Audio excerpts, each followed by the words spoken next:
হয় আজি আমি হুদুচতাল ছাত্ৰ সন্থাৰ তৰফৰ পৰা ধন্যবাদ জ্ঞাপন কৰিছোঁ সাংবাদিক বন্ধুসকলক। লগতে এইখিনি কথা আমি উল্লেখ কৰিব বিচাৰিছোঁ যে যি 29 তাৰিখে বিধানসভাত যি প্ৰতিবেদন দাখিল কৰে 6 জনগোষ্ঠীৰ জনজাতিকৰণৰ ক্ষেত্ৰত ইয়াত আমি সম্পূৰ্ণ সন্তুষ্টি নহয়। এইটোৰ কাৰণে সন্তুষ্টি নহয় যে যি নতুন আইন অসম চৰকাৰে প্ৰণয়ন কৰিব বিচাৰিছে বা যি নতুন দফা ভি বুলি সংবিধানত কোনো ধৰণৰ উল্লেখ নাই বা এই ভি বোলা বস্তুটো অসম ভাৰতৰ সংবিধানতে নাই অন্তৰ্ভুক্ত। গতিকে আমি ইয়াৰ পৰা অনুমান কৰিব পাৰিছোঁ যে নিশ্চয় অসম চৰকাৰে অসমৰ সাঁওতাল জনগোষ্ঠীক ললিপপ বা অসমৰ সাঁওতাল জনগোষ্ঠীক টুপি পিন্ধাৰ এক ৰাজনীতি পৰিকল্পনা কৰিছে। আৰু মুখ্যমন্ত্ৰীৰ প্ৰতিক্ৰিয়া আমি শুনিছোঁ যে ইয়াৰ এক বিজ্ঞানসন্মত, কিন্তু আমি ইয়াক প্ৰত্যাহ্বান জনাইছোঁ। সঁচাকৈ যদি ইয়াত বিজ্ঞানসন্মত হয় তেতিয়াহ'লে সাঁওতাল জনগোষ্ঠীৰ এটাও প্ৰতিনিধি আমন্ত্ৰণ নকৰাকৈ কেনেকৈ এই প্ৰতিবেদন প্ৰস্তুত কৰা হ'ল। আৰু যদি ইমানেই যদি মানে বিজ্ঞানসন্মত হয় তেতিয়াহ'লে টি ট্ৰাইবছ এণ্ড আদিবাসীৰ মাজত পাৰ্থক্য কিয় নহ'ল? আৰু এই টি ট্ৰাইবছ এণ্ড আদিবাসীৰ কোন জাতি তাত ইনক্লুড হৈ আছে তাকো তাত উল্লেখ নাই সম্পূৰ্ণ। গতিকে আমি কেনেকৈ বিজ্ঞানসন্মত বুলি ভাবিম? গতিকে আমি মুখ্যমন্ত্ৰীৰ এনে মন্তব্যক আমি প্ৰত্যাহ্বান জনাইছোঁ। আৰু আমি দেখিছোঁ একেবাৰে অদক্ষ যি মন্ত্ৰী পীযুষ হাজৰিকা, ৰণোজ পেগুৰ দৰে মন্ত্ৰী গোটে যি প্ৰতিবেদন দাখিল কৰিছে এয়া এক নাটকীয় প্ৰতিবেদন। গতিকে আমি ইয়াৰ পৰা বিশেষ আকাংক্ষা কৰিব নোৱাৰোঁ। গতিকে আমি অনুমান কৰিব পাৰিছোঁ যদি সঁচাকৈয়ে যদি অসম চৰকাৰে আমাক 6 জনগোষ্ঠীৰ লগতে সাঁওতাল জনগোষ্ঠীৰ যদি জনজাতিকৰণৰ ক্ষেত্ৰত সঁচাকৈয়ে যদি সদিচ্ছা প্ৰকাশ কৰিছে তেতিয়াহ'লে সাঁওতাল জনগোষ্ঠীৰ সৈতে দল সংগঠনৰ সৈতে এবাৰ আলোচনা কৰাৰ প্ৰয়োজন আছিলে, কিন্তু সেয়া তেওঁলোকে প্ৰয়োজন বুলি অনুভৱ নকৰিলে। এইটোৰ কাৰণে যে সাঁওতাল জনগোষ্ঠী নিৰীহ, সাঁওতাল জনগোষ্ঠীৰ কমজোৰ দুৰ্বল, এইটোৰ কাৰণে তেওঁলোকে অগ্ৰাধিকাৰ প্ৰদান নকৰিলে।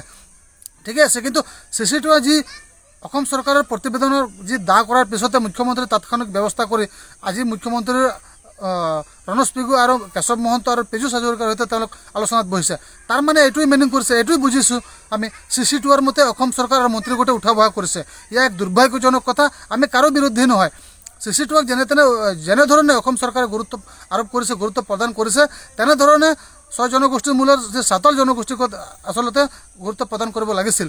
আৰু আমি ইমান প্ৰতিবাদ কৰাৰ পিছতো চৰকাৰৰ তিলমানো গুৰুত্ব নল'লে, গুৰুত্ব সহকাৰে গ্ৰহণ নকৰিলে। গতিকে আমি ইয়াৰ পৰা স্পষ্ট কৰি দিব বিচাৰিছোঁ যে এই প্ৰতিবেদনত সাঁওতাল জনগোষ্ঠী যদি সঁচাকৈয়ে যদি জনজাতিকৰণ বিষয়টো উত্থাপন হয় পাৰ্লিয়ামেণ্টত তেতিয়াহ'লে আমি আদৰণি জনাম। নহ'লে ইয়াক আমি এই প্ৰতিবেদনখন আমি দাহ কৰি আমি গাঁৱে ভূঞে প্ৰচাৰ কৰিম। অনাগত দিনত বিজেপিক ইয়াৰ পৰা কেনেকৈ উৎখাত কৰিব লাগে তাক আমি ভালকৈ জানো। গতিকে শেষৰ বাবে আমি অন্তিমবাৰৰ বাবে আমি মুখ্যমন্ত্ৰী ডাঙৰীয়াক আহ্বান জনাইছোঁ, যদি সঁচাকৈয়ে যদি আপুনি জনগোষ্ঠীটোক যদি জনজাতিকৰণ কৰিব বিচাৰিছে তেতিয়াহ'লে সাঁওতালসকলক সাঁওতাল হিচাপে পৃথককৈ তেওঁলোকৰ প্ৰতিবেদন প্ৰস্তুত কৰিব লাগিছিলে আৰু প্ৰেৰণ কৰিব লাগিছিলে। আৰু হয়তো আপুনি ভাবিছে যে 6 জনগোষ্ঠী বা আদিবাসীৰ হৈ সাঁওতাল জনগোষ্ঠীৰ সমস্যা সমাধান কৰিব বিচাৰিছে, ইয়াৰ আদৰণি জনাইছোঁ। কিন্তু আমি এই প্ৰতিবেদনত কোনো দফাতে আমি সাঁওতালৰ নাম বা উৰাং মুণ্ডাৰ নাম আমি দেখিবলৈ নাপালোঁ। গতিকে ইয়াৰ পৰাই কি মিনিং কৰে বা ইয়াৰ পৰাই কি সূচনা হয়? গতিকে আমি ইয়াৰ পৰা স্পষ্ট হ'ব বিচাৰিছোঁ বা ইয়াৰ পৰাই আমি স্পষ্ট হৈছোঁ যে ইয়াৰ কেৱল ৰাজনীতি, মুনাফা আৰু এই ভোট বেংক আৰু এই নিৰ্বাচনী বৈতৰণি পাৰ কৰাৰ কাৰণেই নেকি আমাৰ মাজত এক ডাঙৰ প্ৰশ্নবোধক চিহ্ন হৈ পৰিছে।